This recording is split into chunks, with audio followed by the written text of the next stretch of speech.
Habang naglalaba ako, live po kayo. For today's live ay laba-laba.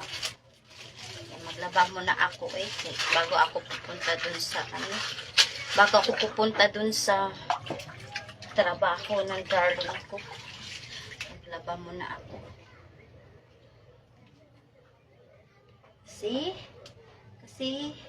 Kasi naman ay!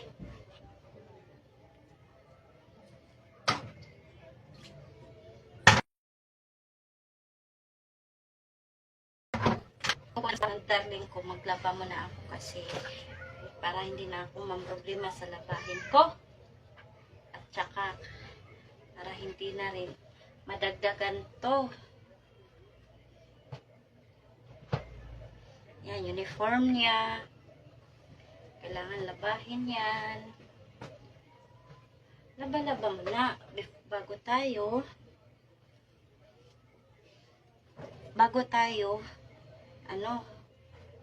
bago tayo aalis sa bahay na wala nang gawain, diba?